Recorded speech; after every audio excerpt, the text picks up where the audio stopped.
Today we're all about small kitchens. We all love big kitchens and looking at pictures of them online, but actually very few of us are blessed with large kitchens. Most of us, including myself, have to make do with a small space for our cooking. That's not necessarily a bad thing though. Small kitchens do have a few advantages over large ones. It's the heart of the home where everything you need is just an arm's length away. Talk about convenience. Cleaning up is no sweat since there's less ground to cover. And when it comes to remodeling, your dollar stretches further, allowing for some top-notch upgrades within a modest space. Plus, the cozy vibe of a compact kitchen can't be beaten. It's where memories are made over morning coffee or a late-night snack. Not to mention the smaller footprint means your energy bills take a dive, and who doesn't love saving a few bucks? Now, the real magic happens with organization. Getting creative with storage solutions turns a small kitchen into a powerhouse of efficiency. So while big kitchens have their perks, small kitchens bring their own set of game-changing advantages. So with that, let's get started.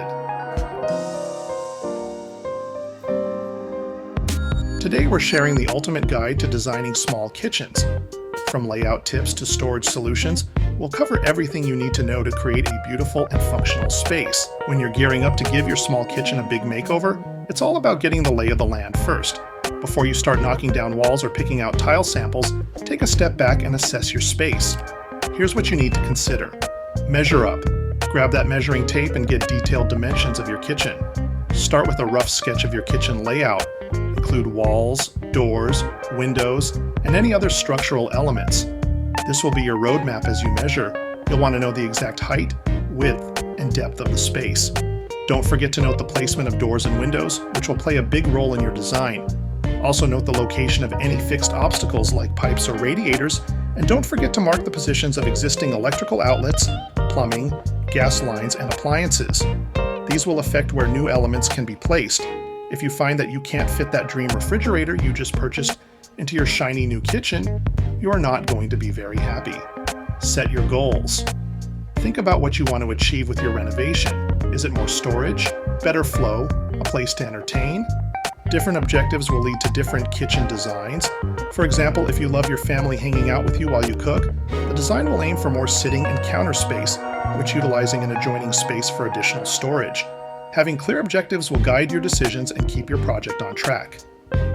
Design for efficiency. The classic work triangle, that's your stove, sink, and fridge, should be top of mind. It's about creating a flow that makes cooking and cleaning as hassle-free as possible. Consider how you move in the space and what layout will best serve your needs. If you'd like to learn more about the work triangle, leave a comment below and we'll make a dedicated video about it.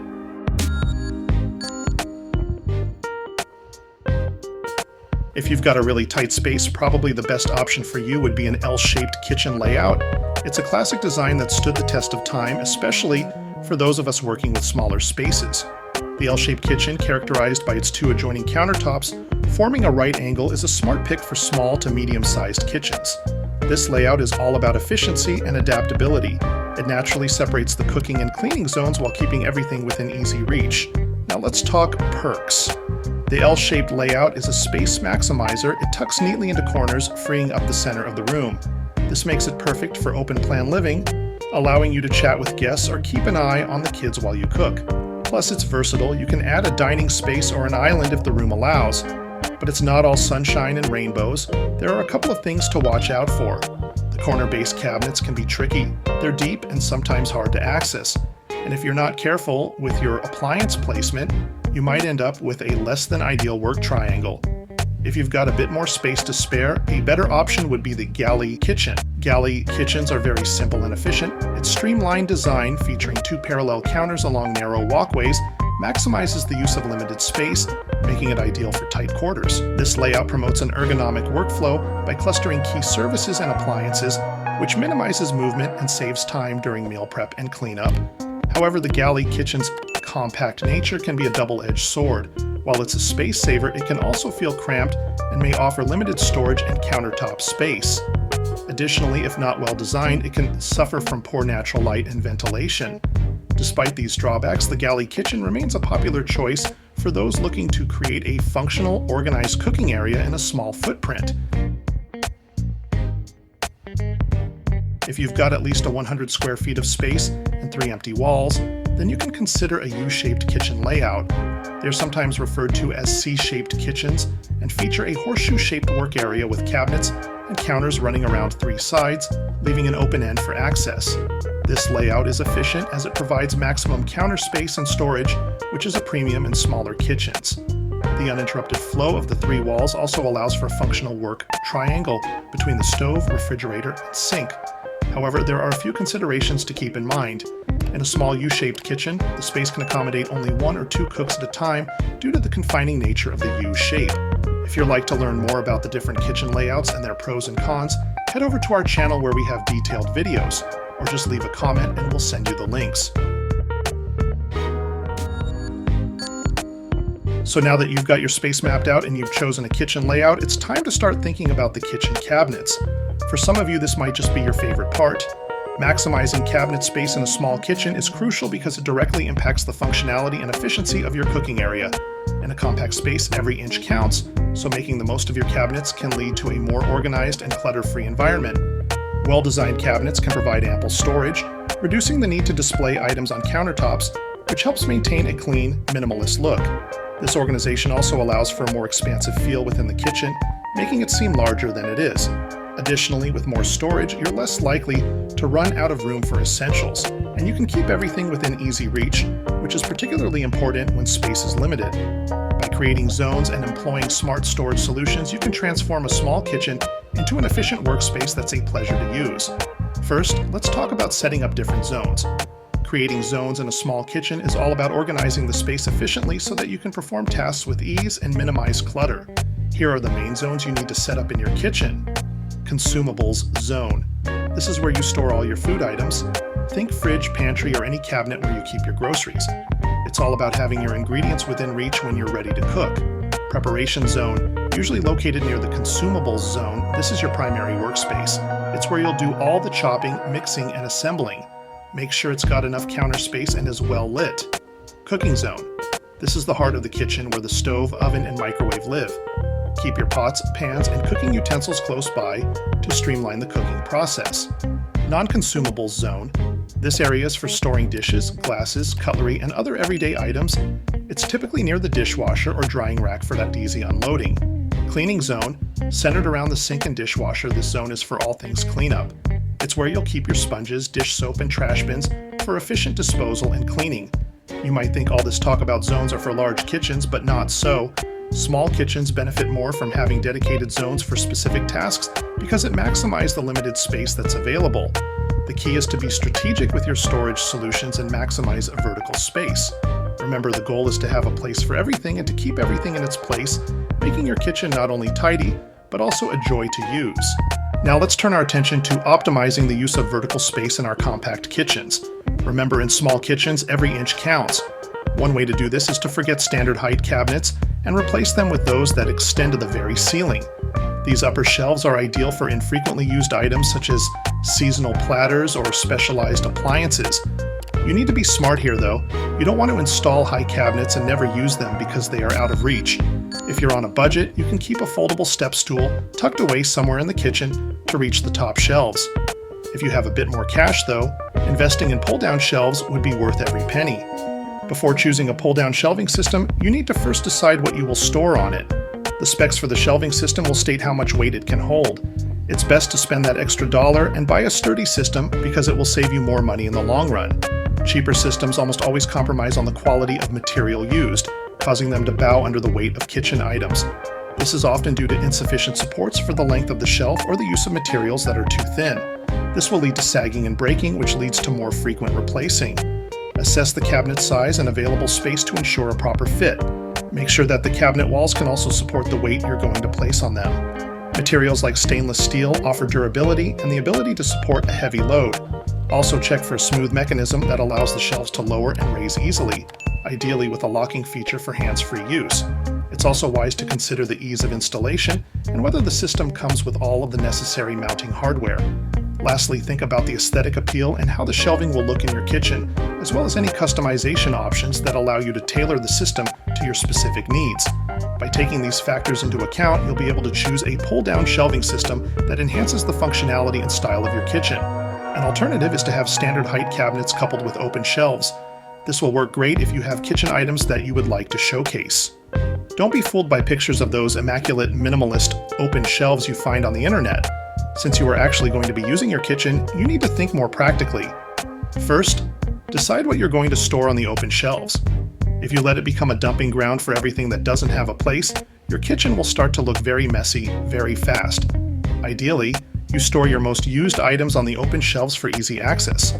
One more thing to consider with open shelving is that they can get dusty, so if you go with open shelves, you need to be ready to dust and clean them regularly as well. If you can curate and maintain open shelves though, it can not only help to utilize every bit of storage space available, but also add that additional touch of style and class to your kitchen. Next up, let's talk about color. How you choose to paint your small kitchen will play a big role in how it feels to work in it. Lighter colors, especially whites, reflect light and make a small kitchen feel more spacious and airy. This is a great general rule if you want your kitchen to feel bigger. You can still incorporate color into a small kitchen. Use it strategically in things like an accent wall, backsplash, or accessories. This can add personality without overwhelming the space. Different colors evoke different moods. Light and cool colors like blues and greens can create a calming and refreshing feel, while warmer colors like yellows and oranges can feel more energizing. Think about the kind of atmosphere you want in your kitchen. Don't forget to consider the colors of your flooring and cabinetry when choosing paint colors. Then there's the ceiling. Most people focus on walls, but the ceiling plays a big role. A dark ceiling can visually lower the space, making it feel even smaller. Consider painting it the same color as the walls or a lighter shade to create a sense of openness. Lighter colors tend to show dirt and grime more easily though.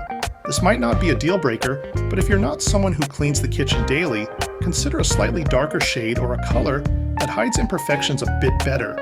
You generally want everything to complement each other and avoid creating too much contrast, which can make a small space feel busy.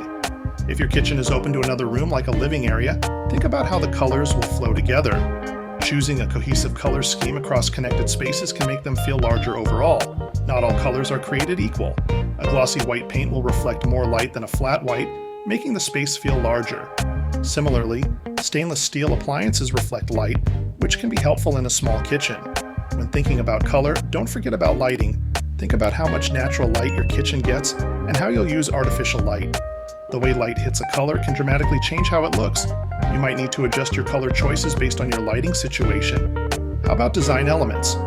Large, busy patterns on walls or floors can visually shrink a space. Opt for smaller patterns or solid colors for a more expansive feel. This applies to backsplashes too. Large, bold prints might overpower the room. Ultimately, the best way to choose colors for your small kitchen is to experiment and find what you love. Don't be afraid to paint samples on the wall and see how they look in your specific space with the lighting you have. Now that we've looked at the main things to consider when designing a small kitchen, let's talk about some general tips that you may have missed. Needs versus wants. Make a list of everything you need in your kitchen and differentiate it from your wants. Deciding what you truly need versus what you want is crucial for a successful small kitchen renovation, especially when it comes to saving money and maximizing space. Here's why prioritizing needs is so important. It helps you save money. When you prioritize needs, you're focusing on what makes the kitchen work for you. This means spending money on things that improve efficiency and functionality, like better storage solutions or ergonomic layouts. You'll avoid spending on fancy extras that might not be practical in a small space. Prioritization helps avoid scope creep. Renovation projects have a tendency to snowball. By clearly defining your needs, you create a clear boundary for the project. This helps you stay focused and avoid adding on unnecessary features that can bust your budget. Prioritizing needs also helps to maximize space usage. Identifying your needs helps you prioritize what elements are essential for daily tasks. This allows you to design a layout that optimizes functionality within the limited space you have. When you focus on needs, you're less likely to incorporate unnecessary features that can clutter the space. This keeps the kitchen feeling open and allows for efficient movement. For example, let's say you love the idea of a built-in coffee station, but your mornings are usually rushed. In this case, prioritizing needs might mean opting for a simple under-counter coffee maker instead. This saves money and counter space while still fulfilling your need for a quick morning cup of coffee. Ultimately, a needs-based approach ensures your small kitchen renovation is tailored to your lifestyle and maximizes your investment. It creates a space that is both functional and enjoyable to use without sacrificing functionality or practicality for aesthetics. Here's another tip for a tight budget. Consider refacing existing cabinets instead of replacing them entirely. This can be a much cheaper way to update the look and functionality. Compare prices for cabinets from different retailers. Consider ready-to-assemble cabinets or even pre-owned options in good condition. Don't feel pressured to have all your appliances match perfectly. You can find good deals on individual appliances with different finishes. To cut costs, you can also skip the pre-made backsplash and get creative. Use subway tiles for a classic look, or consider painted cement board, wallpaper, or even peel and stick tiles for a more affordable option. Always get multiple quotes. Don't just go with the first contractor you talk to.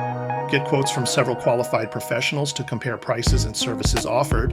And that brings us to the end of this video. I hope I've been able to help you along on your kitchen renovation journey. If you found this video useful, please give it a like and subscribe to our channel to get more videos like this one. Here I've talked about things specific to designing a small kitchen. If you want a more general kitchen design guide, going into detail about things like lighting, cabinet accessories, style options, etc., let me know in the comments down below. I'm Mike from Dream Home Design Ideas. See you in our next episode.